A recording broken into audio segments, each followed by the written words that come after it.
दोस्तों, क्या पीपीएफ में सिर्फ 4 लाख रुपए का एक लमसम इन्वेस्टमेंट करके 15 साल में एक बड़ा कॉर्पस तैयार किया जा सकता है? अगर हाँ, तो कितना बड़ा कॉर्पस तैयार किया जा सकता है और कितना गुना कॉर्पस तैयार किया जा सकता है? चलिए आज हम इसी का एक छोटा सा कैलकुलेशन आसान भाषा में इस वीडियो में देखेंगे और समझेंगे कि मात्र 4 लाख रुपए का पीपीएफ में एक लमसम इन्वेस्टमेंट 15 सालों में कितना बड़ा और कितना गुना कॉर्पस तैयार करके दे सकता है। चलिए पूरा कैलकुलेशन देखते हैं और समझते हैं। तो दोस्तों, कैलकुलेशन के लिए हमारा एक्सेल शीट रेडी है। आप यहां पर देख सकते हैं कि हमने लमसम अमाउंट 4 लाख रुपए लिया है। वैसे पीपीएफ में एक बार में 4 लाख रुपए का इन्वेस्टमेंट नहीं कर सकते, मैक्सिमम 1.5 लाख रुपए पर ईयर कर सकते हैं। तो इसका मतलब हुआ कि हम 3 बार में ये 4 लाख रुपए का इन्वेस्टमेंट करेंगे 3 साल में। तो लमसम इन्वेस्टमेंट हम टोटल 4 लाख रुपए का कर देंगे। तो हम टोटल इन्वेस्टमेंट पीपीएफ में 4 साल तो हम टोटल पीपीएफ में इन्वेस्टमेंट जो है वो 4 लाख रुपए का करेंगे। पीपीएफ का अभी जो एवरेज रेट ऑफ रिटर्न मिल रहा है वो 7.1% है। तो इसी रेट पर हम कैलकुलेशन देखने वाले हैं। ड्यूरेशन जो पीपीएफ का मैक्सिमम 15 ईयर्स का होता है और उसके बाद जो 5 ईयर्स का एक्सटेंडेबल होता है, तो हम सिर्फ 15 सालों तक का ही कैलकुलेशन यहां पर देखने वाले हैं। इन्फ्लेशन 6% का रेट लेकर के हम देखेंगे कि जो हमारा फ्यूचर वैल्यू बनेगा वो इन्फ्लेशन एडजस्टमेंट करने के बाद क्या रहेगा। तो साथ साथ हम ये सारी चीजें देखते चलेंगे। तो सबसे पहले साल का कैलकुलेशन देखते हैं कि जो मैक्सिमम लिमिट है 1.5 लाख रुपए का, वो पहले साल का इन्वेस्टमेंट किया गया। तो इस पर हमें रिटर्न बना 10,650 रुपए, यानी कि टोटल एक साल में रिटर्न 10,650 रुपए हो चुका। टोटल फंड की बात करें तो एक साल में 1,60,650 रुपए हो चुके, जो कि मल्टीपल्स बनता है इन्वेस्टमेंट के मुकाबले टोटल फंड 1.1 गुना। यानी कि हम इन्फ्लेशन एडजस्टमेंट करने के बाद इस टोटल फंड का वैल्यू देखेंगे एक साल बाद तो 1,51,557 रुपए रह जाता है, क्योंकि इन्फ्लेशन बढ़ता है 1.06 टाइम्स। फिर हमने दूसरे साल 1.5 लाख रुपए का फिर से इन्वेस्टमेंट कर दिया। तो टोटल से हमारा इन्वेस्टमेंट 3 लाख रुपए का हो चुका है। अब ये टोटल इन्वेस्टमेंट 3 लाख रुपए का हुआ है, तो 2 साल में हमारा टोटल रिटर्न 32,706 रुपए बनता दिख रहा है। टोटल फंड की बात करें तो 3,32,706 रुपए बनता दिख रहा है। और फिर तीसरे साल भी हमने 1 लाख रुपए और इन्वेस्टमेंट किया, तो हमारा टोटल 4 लाख रुपए का इन्वेस्टमेंट 3 साल में हो गया। क्योंकि पीपीएफ में वन टाइम में 4 लाख रुपए का इन्वेस्टमेंट नहीं कर सकते, इसलिए बारी बारी से हमने 3 साल में टोटल 4 लाख रुपए का इन्वेस्टमेंट किया। अब टोटल इन्वेस्टमेंट हमने 3 साल में 4 लाख रुपए कर दिया है, तो फिर 3 साल में हमारा टोटल रिटर्न बनता है 63,428 रुपए। टोटल फंड की बात करें तो 3 साल में 4,63,428 रुपए बनता दिख रहा है। अब इसके बाद जो है, क्योंकि 4 लाख रुपए का इन्वेस्टमेंट कर दिया है, अब अकाउंट एक्टिव रखने के लिए हर साल 500 रुपए का हमें इन्वेस्टमेंट करना होता है पीपीएफ में। अगर इन्वेस्टमेंट हम हर साल मिनिमम 500 रुपए का नहीं करेंगे तो हमारा जो अकाउंट है वो इररेगुलर हो जाएगा। तो इररेगुलर ना हो यानी कि इनएक्टिव ना हो, इसलिए हमें 500 रुपए ईयरली का जो है वो इन्वेस्टमेंट करना ही पड़ता है। ये मैंडेटरी है अकाउंट को एक्टिव रखने के लिए। तो 500 रुपए हर साल, जो कि बड़ा मामूली सा अमाउंट है, वो हमने यहां पर हर साल ले लिया है। अब आप यहां पर देखिए 5वें साल से कैलकुलेशन, तो आपको सीधा सीधा समझ में आएगा कि हर 5 साल के अंतराल पे कितना टोटल रिटर्न, कितना टोटल फंड, कितना गुना बनता है, महंगाई एडजस्टमेंट करने के बाद क्या वैल्यू रहता है और कितना गुना महंगाई बढ़ता है, सब कुछ अब तरीके से यहां पर देखते चलिए। तो 5 साल में हमारा टोटल इन्वेस्टमेंट 4,01,000 रुपए का हो चुका है। हमारा 5वें साल रिटर्न बनता है 35,313 रुपए। टोटल रिटर्न की बात करें तो 1,31,680 रुपए बनता दिख रहा है 5 सालों में। टोटल फंड की बात करें तो 5,32,680 रुपए बनता दिख रहा है, जो कि मल्टीपल्स है 1.3। 5 साल में 1.3 गुना हमारा इन्वेस्टमेंट जो है वो बनता दिख रहा है। लेकिन टोटल फंड का वैल्यू देखेंगे 5 साल बाद तो 4,05,11 रुपए रह जाता है, क्योंकि महंगाई बढ़ता है 5 साल में 1.33 गुना। अब आइए 10वां साल देखते हैं। 10वां साल भी 4,03,500 रुपए का टोटल इन्वेस्टमेंट 10 साल में हो चुका है।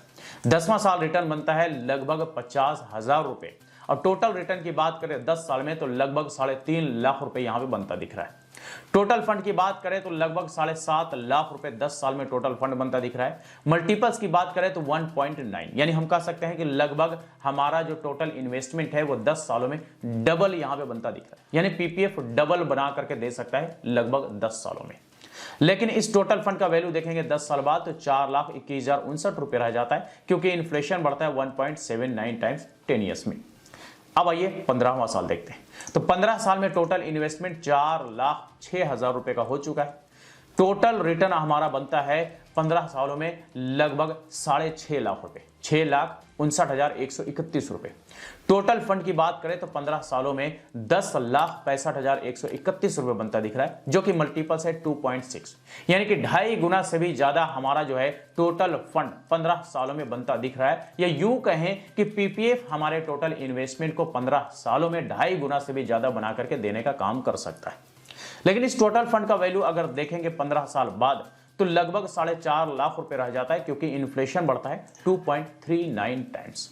तो दोस्तों ये तो हमने यहां पे टोटल कैलकुलेशन देख लिया कि ओवरऑल 4 लाख रुपए का अगर पीपीएफ में इन्वेस्टमेंट किया जाए तो 15 सालों में हमारा जो टोटल फंड है वो लगभग 10.5 लाख रुपए का बन सकता है। तो 4,06,000 रुपए का टोटल इन्वेस्टमेंट हुआ है। इस पर हमारा 15वें साल रिटर्न बना है 70,611 रुपए। टोटल रिटर्न लगभग 6.5 लाख रुपए, टोटल फंड लगभग 10.5 लाख रुपए। मल्टीपल्स की बात करें तो 2.5 गुना से भी ज्यादा, और इन्फ्लेशन एडजस्टमेंट करने के बाद टोटल फंड का वैल्यू लगभग 4.5 लाख रुपए बनता दिख रहा है, और इन्फ्लेशन बढ़ रहा है 15 सालों में 2.39 गुना।